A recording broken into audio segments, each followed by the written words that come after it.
In the early 1900s, Stutz Motor Car Company became the mecca of Hoosier motor excellence, earning the title at the first Indy 500, when the Bearcat crossed the finish line, earning 11th place.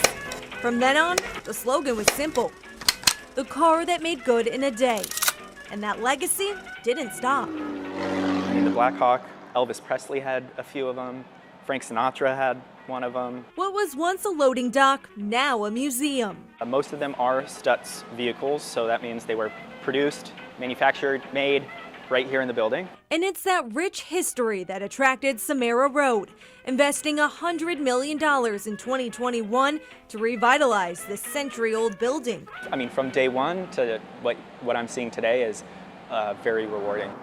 The 4-story factory takes up an entire city block, a huge undertaking. We're kind of tackling it one level at a time. Levels that will also incorporate the vibrant art community and local businesses. We want to work with local artists, we want to work with small brands and local chefs, and really just take that vision to the next level. That includes 12 new tenants, many ready to open shop in just a month.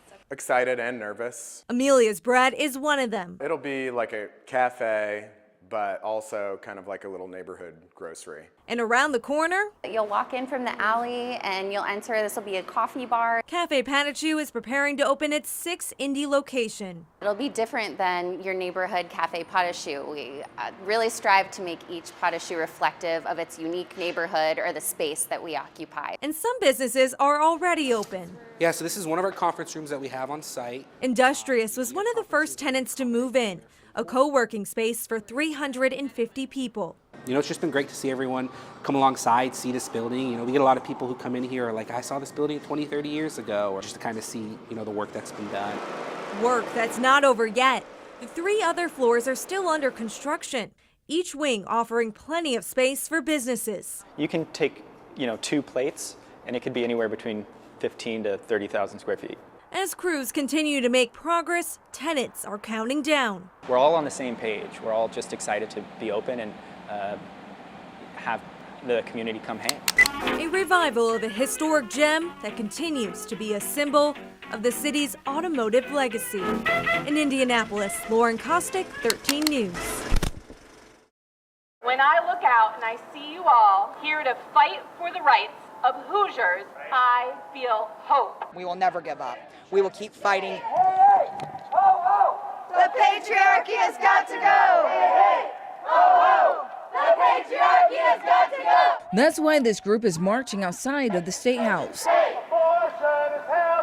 With a near total ban on abortion approaching in August, they want to let lawmakers know they are not discouraged. 2, 4, 6, 8.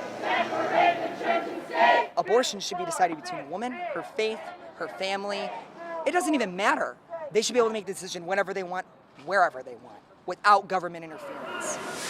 An interference women like Savannah Hart never thought they would see in their lifetime. I thought that we would always have right to bodily autonomy. I thought that we would always have access to decide what we wanted for our future. I thought that we would always have the right to life, liberty, and the pursuit of happiness. 2, 4, 6, 8. Noah Thomas says that sentiment is exactly why he's here. Separate the church and state. I can't just stand here while women's rights are taken away fundamentally from them. He says he's marching for all the powerful women in his life who taught him to use his voice.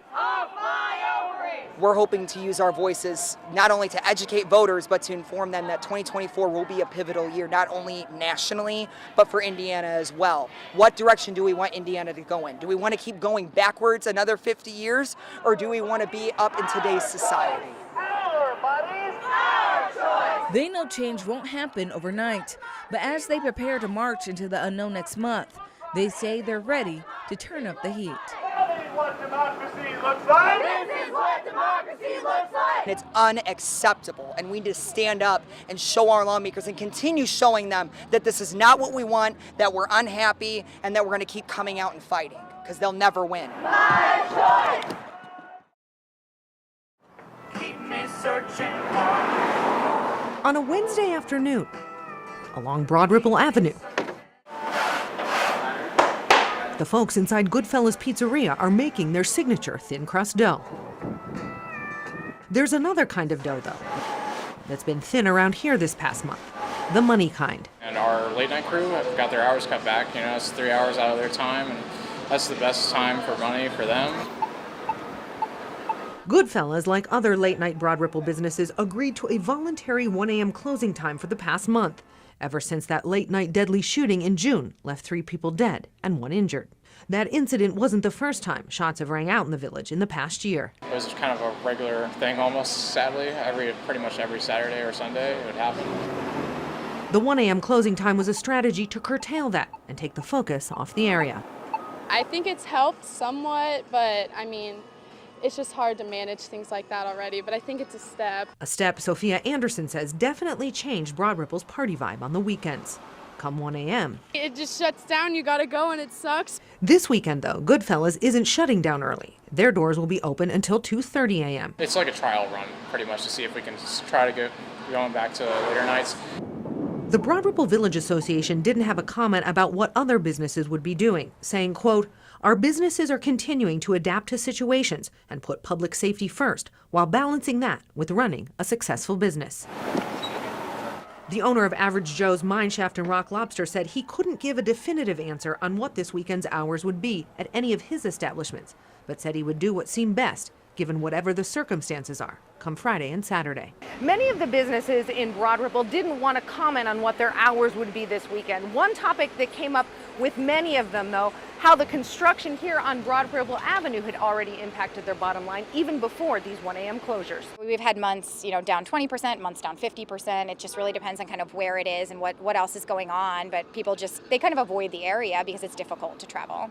Union Jack's owner hopes that won't stop people from continuing to visit, no matter what hours businesses are open. We would really love to see everyone's happy faces in our doors. Doors that, at least for this business, will be open later this weekend. In Broad Ripple, Emily Longnecker, 13 News.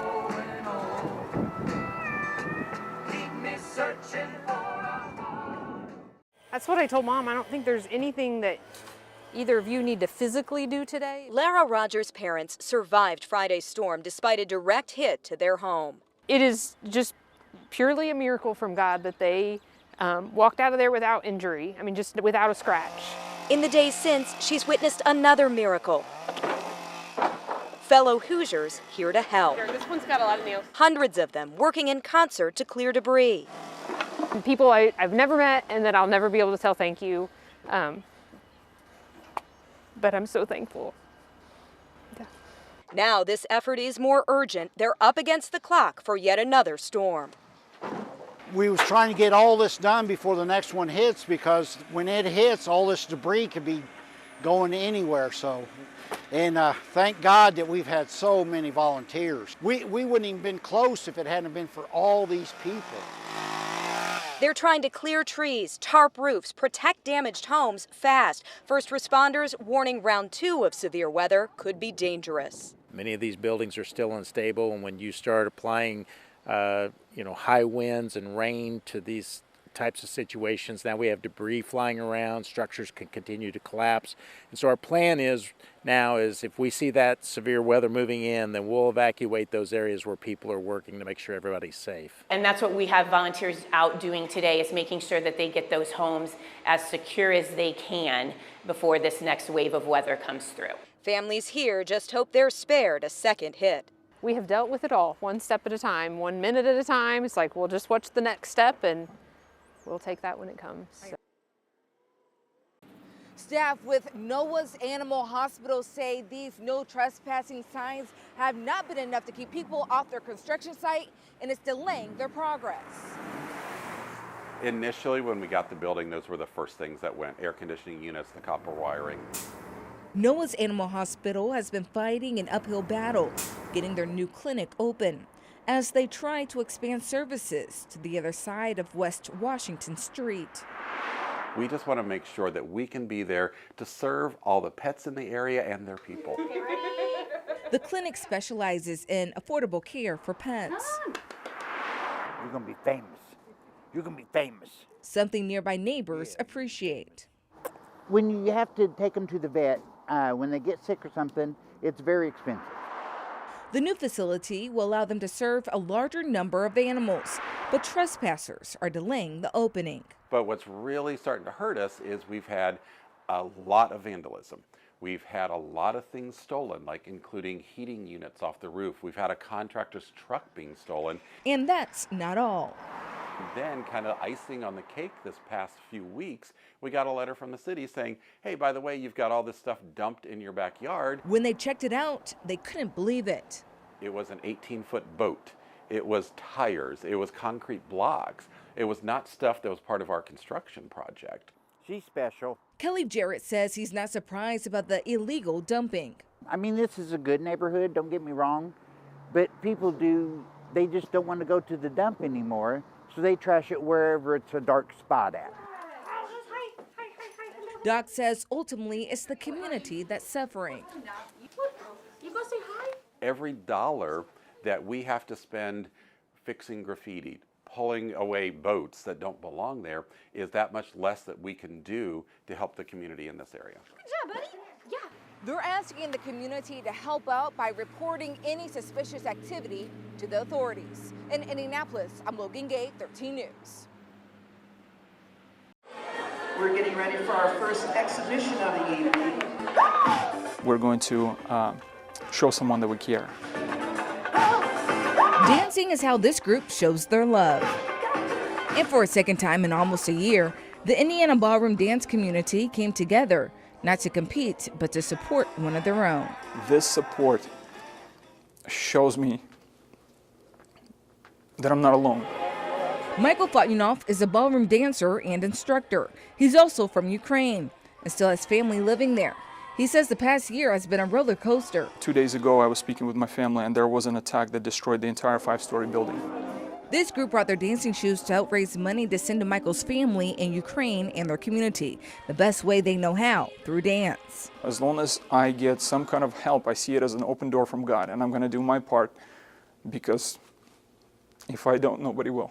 Michael's brother-in-law is a contractor in Ukraine. He will use 100% of the funds to manufacture thermal windows and install them for free in places in the community where windows were blown out by rocket explosions. It's a life changer because it gives somebody hope. Hope that can get them through the toughest times. When you are alone and you hear rockets around you, when you are helpless, you will receive help from outside. It makes a huge difference because it's a will to live, it's a hope to live, it's a hope to provide for your family, and a hope for a better tomorrow.